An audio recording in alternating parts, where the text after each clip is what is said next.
Right, guys, welcome back to Key Knowledge 10 of this final outcome in Unit 4. So this is the final video of the entire course. Once you got notes on this one, you should have a set of notes covering everything that you need for the entire Unit 3-4 course in readiness for the exam in a couple of months' time. So here is for final time our 4.2 study design, and you can see here right at the bottom, this is what we're talking about today, the importance of reviewing KPIs to evaluate the effectiveness of business transformation. This one is real quick and easy. You'll be glad to hear. Look, throughout this, all of Unit 4, we've gone on this journey, okay? A business is going to establish a range of KPIs that make sense in the context of that particular business. They will then identify with each KPI which parameters they're looking to operate within, so staff turnover should be between here and here, profit needs to be around here, in terms of reflecting what good performance for that particular business might look like. When does a particular KPI become an issue? And then create the need for us to come up with a strategy to deal with that. The business then evaluates its performance against those KPIs, and through that process identifies where changes need to be made within the business. That kind of summarizes the journey we've gone on since the start of Unit 4, essentially, and brought us to here, okay, in very, very simple terms, in a nutshell. The business then makes changes they deem necessary. That's where we're at now. So from here, the final stage of the journey, and that's what we're talking about with this particular key knowledge dot point, the business needs to assess whether or not the changes that they've been made have been successful. Now, this is kind of obvious, really. Okay, the business might have spent a huge amount of money on the changes they've tried to make, okay? So how do they know if the changes have worked? Well, very simply, reviewing the KPI information that they've measured and collected to see the impact of those changes. That therefore lets them know if the changes they made have had the desired effect, or if they need to revisit things and then make some further changes. It's as simple as that. So it's, you've measured your KPI data before the change, you measure it afterwards, and is the changes in the KPI data telling you that the change that you were trying to do was a success or not? Simple as. Just a little example to demonstrate the process. Okay, this is a UK business, just a business that I'm familiar with. I'm not saying don't necessarily use this one. In fact, this might go back a little bit too old, so don't use this one. This is just literally to help you understand what I'm talking about. Okay, David Lloyd Leisure. Okay, gyms, health clubs. Okay, family-oriented, high quality. These are kind of quite a high-end brand back in the UK. They operate fitness and leisure facilities across Europe. Emphasis on racket sports. David Lloyd was actually an ex-professional tennis player. That was kind of his roots. So they have they all have nice outdoor and indoor tennis courts as part of the facilities. Opened their first club in 1982, and they now operate around 130 locations as of 2023. Now, leisure and fitness market has become increasingly competitive in recent years, and this is true in Australia as well. A number of new entrants really keen to capitalise on the shift in the community towards health and fitness related products and services. And we're seeing this across the board. Yeah. Generally speaking, society is becoming much more aware of health, well-being, all that sort of stuff. So this is a market that has really been exploding in recent years.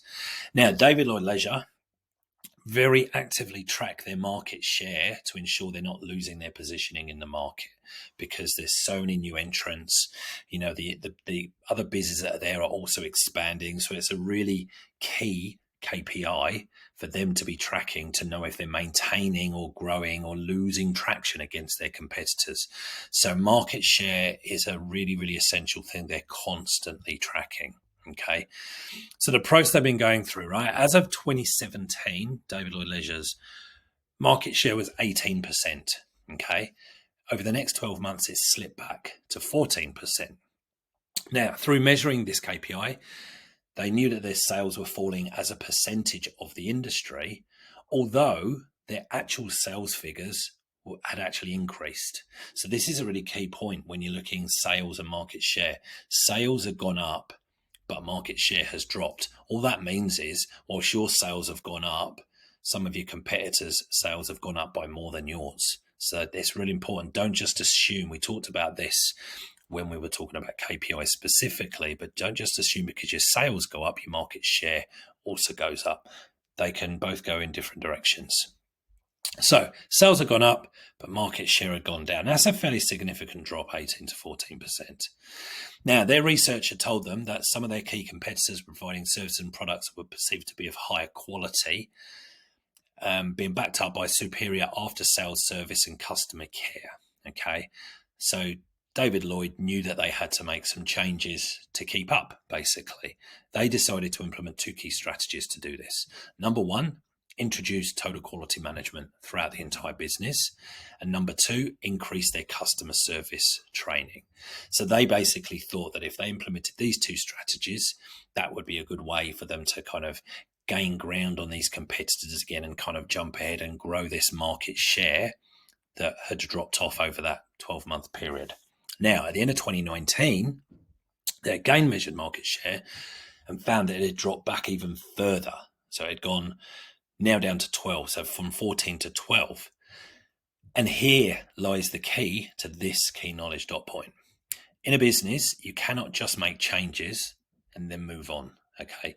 You need to know if the changes that you've made have had a positive impact or not. So in this case, the changes didn't reverse the reducing market share.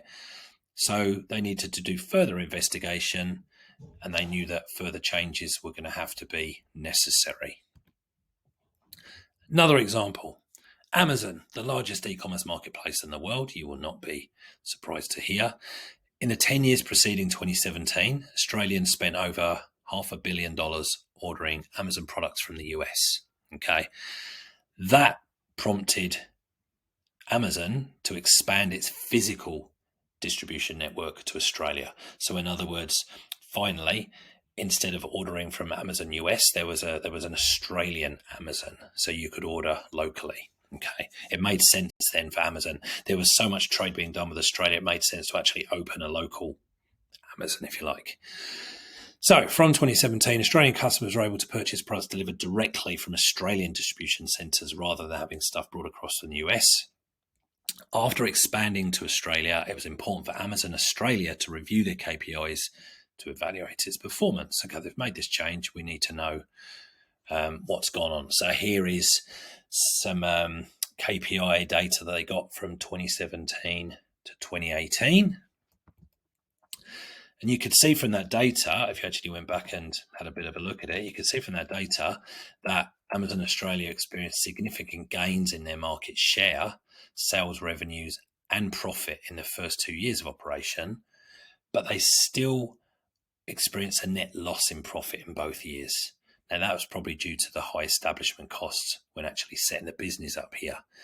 So basically, by reviewing their KPIs, Amazon Australia could determine whether their entry into this new market was successful or it's something they shouldn't have done. And then if further changes were needed to increase their net profit and their market share moving forward. So it's this idea of, okay, we've made a change. They need to look at those KPIs again. Has that change been successful? And that is it. So that is it for this key knowledge dot point. That is it for Unit 4 Outcome 2. That is it for the course. So good luck with the exams, everybody. Cheers for now.